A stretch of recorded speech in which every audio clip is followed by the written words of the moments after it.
올 봄에 왔던 도너리 스쿨이 춥지도 않고 또 왔네. 얼씨구 씨구 들어간다. 저덜씨구 씨구 들어간다. 아니 너무 별로 아닌가요? 우리 원래 하던 거 있잖아요. 그 오프닝. 우리 했던 오프닝. 네. 자, 오랜만에 모였으니까 한번 가보시죠. 벌어! 모아 불려! 불려! 도너리 스쿨! 어우, 자, 약속드린 대로 저희가 다시 돌아왔습니다, 여러분. 본쌤도 진짜 오랜만에 뵙고요. 네네. 근데 저희가 그동안 무엇보다 상을 많이 받았어요. 누가요? 제작진이 좋은 상은 다 받았어요. 그 방송협회에서 방송협회에서 선정을 해서 좋은 상들을 많이 받았고 그래서 저희가 또 정규가 됐습니다. 그렇죠. 아, 박수, 박수. 박수 한번 받아야 돼요. 돈쌤도 요즘 엄청 많이 나오시더라고요. 저도 뭐 도너리 스쿨 때문에 전국에 돈 급하신 분들이 그렇게 많은 줄 이번에 처음 알아가지고 강연 같은 것도 엄청 많이 불려다니고 있고요. 라디오도 그 같은 SBS 그 철파엠에 네. 예, 또 사연 받아서 고민 해결해드리고 뭐 그러고 있습니다. 진짜 되게 바쁘신 것 같아요. 그럼에도 불구하고 저희가 정규가 됐잖아요. 각오를 한번 들어봐야죠. 사실 이제 정규가 되면 이제 그때 풀려고 아껴놨는데요. 이제 좀 풀어보려고요. 아, 그래. 실제로 도너리 스쿨 댓글에 이런 글이 있었어요. 부자는 부자 되는 법을 쉽게 알려주지 않는다. 물론 맞는 말인데 네. 저희가 뭐 부자 되는 것보다는 또 실수해서 날리는 돈을 좀 막아주는 도너리 스쿨이라고 생각하시면 될 것 같습니다.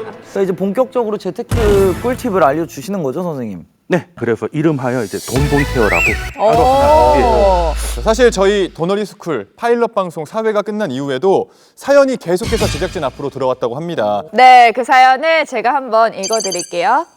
저는 비혼을 꿈꾸는 6년차 직장인입니다. 현재 중견기업에 다니고 있고 연봉은 5,100만 원입니다.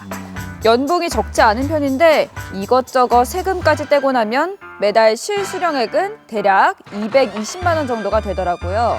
생각보다 적죠. 여기에서 절반은 생활비, 나머지로 재테크를 하고 있습니다. 어떻게 하고 있냐? 현재 수익률은 마이너스지만 우량주 위주로 주식 투자도 하고 있고 나머지는 적금, 청약, 연금저축보험 등에 나눠 넣고 있습니다.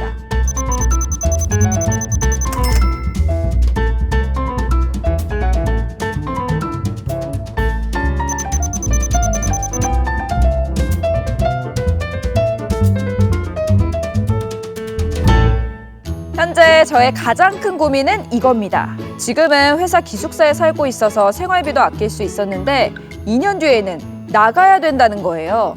게다가 비혼주의자이기도 해서 나중에 혼자 살 집도 필요할 테니 이참에 지방 소재 2억 5천 정도의 작은 아파트를 장만하려고 노력하고 있습니다. 저의 재무 상태에서 노력을 한다면 2년 뒤에도 집을 마련할 수 있을까요? 충분할 것 같은데. 아직은 모든 게 막막하지만 행복한 비혼 라이프를 위해 지금부터 뭘 준비하면 좋을지 돈 관리 방법 좀 알려주세요.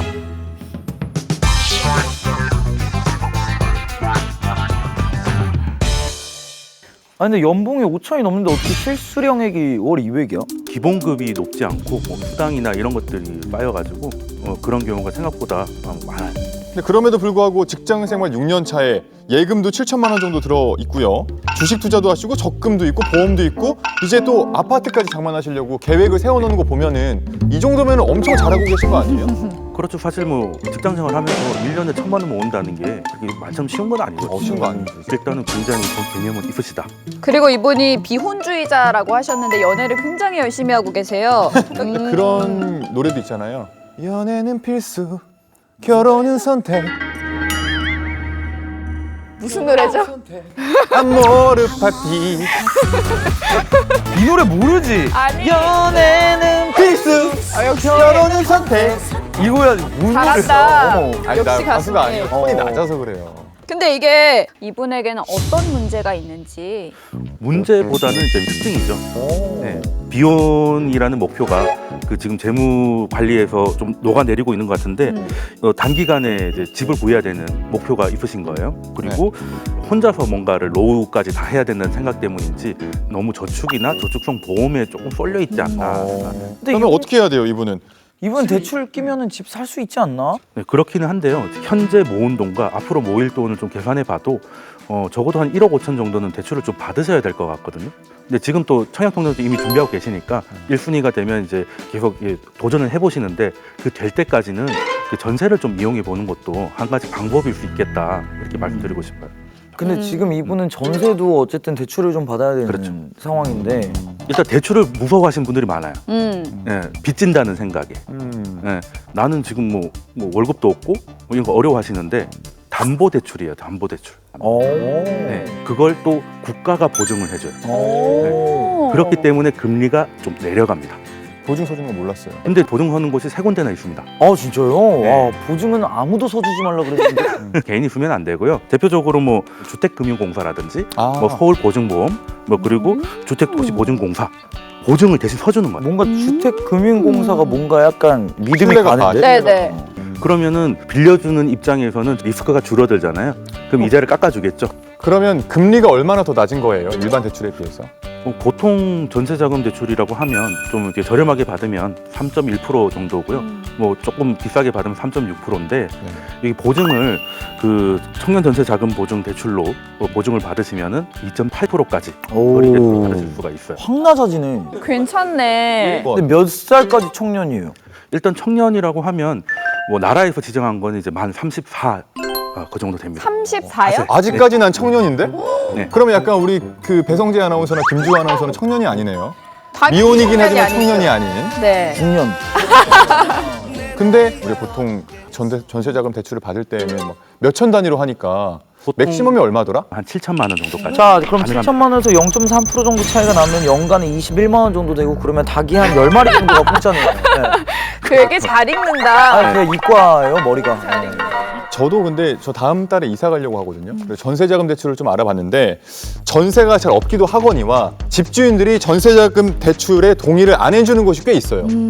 그 예전에는 그런 문제가 좀 많이 있었어요. 근데 보증을 어디서 서준다고 했어요? 공사는 이제 국가랑 거의 비슷한 개념이죠. 네. 굳이 집주인까지 동의를 안 구해도 크게 문제가 없다고 생각해서 그렇죠. 집주인 동의 없이 가능합니다. 오. 네, 이런 거는 최대한 활용하시는 게 좋고 나중에 매매를 하실 때도 이런 이제 보증 상품이 있어요. 그때는 이제 보금자리론이란 걸 하시면 일반적인 대출보다 더 저리로 대출을 받으실 수가 있어요. 오, 꿀이네. 괜찮네요. 네. 이거 알아야지 써먹을 수 있는 거구나. 그래. 역시. 아는 것이 돈이다. 그쵸. 자, 그럼 두 번째 문제점은 뭐예요? 일단 이분이 처음에 말씀하신 게 이제 비혼. 이혼. 근데 나 혼자라는 생각 때문에 지금 연금 저축이라든지 이런 거를 지금 이제 모아가고 계시잖아요. 네. 이제는 배당주 투자를 좀 설명드리고 싶어요. 아니, 선생님. 이 배당주 투자 제가 들은 것만 해도 몇 번인데 사골국물 우려내듯이 이러다가 배당 이제- 투자를 자꾸 이러다 이제 또 좀 지나면 해외 투자 이거 하는 거 아니야. 맞아요. 근데 사실 배당주는 검증된 투자법이에요. 네, 주식회사의 주인은 누구예요? 주주죠. 그렇죠. 주주들한테 돈을 받아서 기업을 운영을 했잖아요. 네. 그래서 돈을 벌었어요. 네. 그러면 그 돈을 누구한테 줘야 돼요? 주주한테. 다시. 그게 이제 배당입니다. 미국 같은 경우는 이제 배당 받는 거를 굉장히 좋아합니다. 분기별로 배당을 하는 기업이 전체 기업의 80%를 차지하고요. 심지어 매달 배당하는 것도 있어요. 그건 진짜 월급처럼. 월급이다. 월급이라고 보셔도 되죠. 미국 기업들이 거의 배당 맛집이구나. 괜찮네요. 선생님, 근데 그러니까 어떤 기업들이 있는지 콕 집어서 좀 알려주시죠. 그러면 배당주 중에는 어디가 맛집인가? 예전에 한번 소개시켜드렸던 그 사이트가 하나 기억나시나요? 디비던드닷컴이라고 기억났어요. 배당닷컴이에요. 고배당을 하는 기업들이 좀 있는데 거기 중간에 하나 설명드리게 T라고 있습니다. T. 네, 미국은 기업의 이름을 이제 줄여서 티커라고 쓰는데 네. AT&T라고 들어보셨나요? 통신회사잖아요. 그렇죠. 네. 상당히 오래된 기업이고 경기가 나빠져도 폰 해지하고 이런 분들 별로 없잖아요. 그쵸. 핸드폰은 쭉 다 갖고 있죠. 그렇죠. 수익 모델이 굉장히 안정적이라는 거예요. 이미 성장해서 사실 좀 불안하거나 걱정할 게 없겠네요. 제가 뭐 AT&T 거 한번 보여드리면 여기 다 5.63%예요. 이게 이제 배당 수익률입니다. 와, 높다. 중요한 거는 배당이라는 건 의무는 아니에요. 네, 그래서 배당 성향이라는 말을 씁니다. 여기는 웬만하면 이 정도는 하더라. 아, 대략적인 지표군요. 그렇죠. 그리고 이 회사는 배당을 점점 높여왔는지 아니면 줄여왔는지가 중요하잖아요. 그 옆에 보면 34년이라고 나와 있죠. 네. 34년 동안 계속 배당률이 높아졌다는 뜻이에요. 와, 우와. 좋네. 미국에 가면 AT&T 할아버지라는 말이 있습니다. 저 켄터키 프라이드 할아버지는 아는데.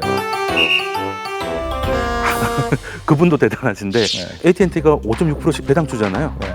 그러니까 거기다가 재산 다 넣어놓고 배당 받아서 안정적으로. 생활비 하는 거예요. 아 진짜. 만약에 주가가 더 올라가면 이제 차익까지 노릴 수 있는. 네. 그리고 긴 텀으로 보는데 그 사이사이에 예금의 2배가 넘는 이자를 받아가실 수가 있다는 겁니다. 근데 이게 예금만큼이나 안전한 건지. 예금만큼 안전한 거는 투자가 아니죠, 사실. 근데 AT&T가 부도 날 것 같지는 않잖아요. 네네. 다 알만한 글로벌 기업들이에요.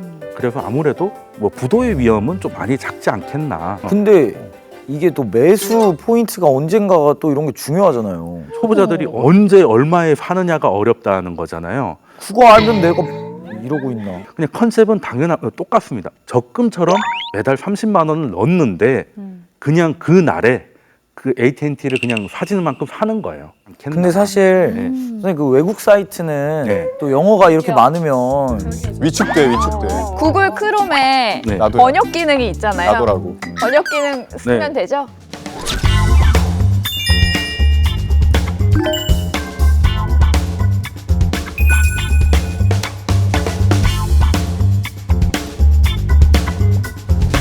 저희가 다시 이제 사연으로 돌아가서 네. 그럼 이 사연 주신 분의 경우에는 네. 현재 하고 있는 재테크를 수정을 해야 될까요? 그럼?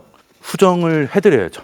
그래서 운동케어 아니겠습니까? 이분이 지금 연금 저축보험을 30만 원 하고 계세요. 네. 근데 이게 연금 저축보험은 가입할 때 예를 들어 5%였다라고 하더라도 이거 금리가 내려가면 계속 내려가서 지금 별로 매력적인 이자는 아닐 거예요. 네. 그렇다고 이걸 당장 해지하려고 하니 약간 손해가 있을 수 있고 그러면 연금저축 계좌 전환 프로그램이 있어요. 증권사의 연금저축 펀드로 전환할 수 있어요. 근데 바꾸는 거예요. 해약하고 다시 드는 게 아니라. 근데 이거의 장점은 뭐냐면 투자가 가능합니다. 그리고 돈이 좀 쪼달릴 때는 몇 달 쉬어도 됩니다.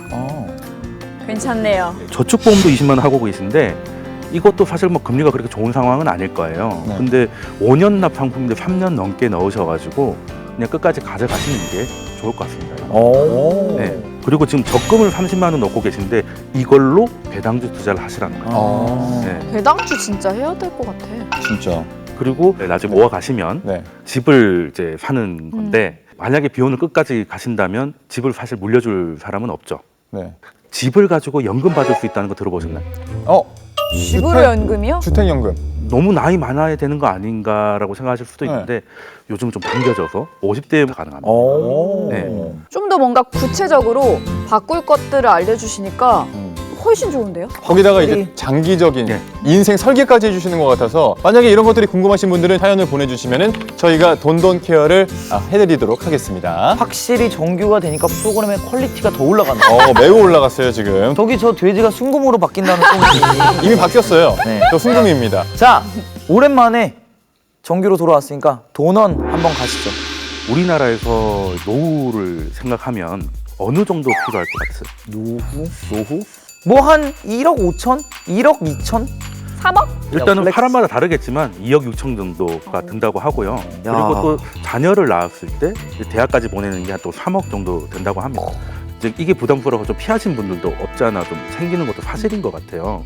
비혼이 장점은 뭐냐면 결혼이나 육아에 대한 비용은 안 들겠죠. 네. 근데 거기서 오는 약간 해방감 때문에 소비 통제가 조금 안 돼요. 마음껏 쓰는구나. 네, 학원 보낼 돈 나한테 쓴다 약간 이런 개념이 있어가지고 맞아. 예, 생각보다 돈이 이렇게 모이지를 않아요.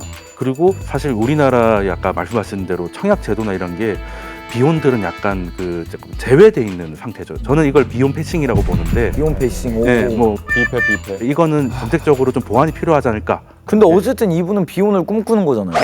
그럼 어떻게 해? 그래서 저는 재무적으로는 어떻게 말씀드리고 싶냐면 나와 하는 결혼이 비혼이잖아요. 대신에 노후 적은만큼은 맞벌이를 시켜라. 일찍 준비해라. 예, 일찍 준비하고 맞벌이 시켜라. 배당주와 주택연금을 스테레오로 준비하셔라. 자, 오늘도 좋은 말씀 감사드리고요, 선생님. 네, 다음에도 좀 날카로운 솔루션 준비해 보도록 하겠습니다. 알겠습니다. 이번 네. 거 괜찮았어요. 이번 주도 대박 예감합니다. 고생하셨습니다.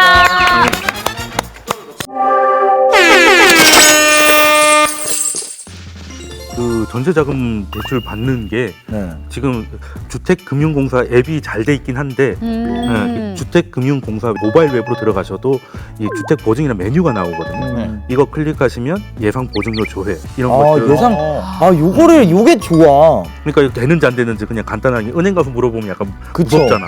그러니까 여기서 하시면 되고 간편한데요? 예 그리고 한도 조회되고 음. 그러면 전세 대출 금리 안내라는 거기 가면 금리도 조회가 되고 오. 네, 그리고 이걸 확인한 다음에 은행 가가지고 이제 진행을 하시면 되는데 아니, 대부분 진짜 전세만 된다고 생각할 수 그러니까 있는데 이름에 전세가 붙어 있어서 미리 포기해 버리는데 전세뿐만이 아니고 월세 반전세까지도 보증이 가능하다. 아니 네.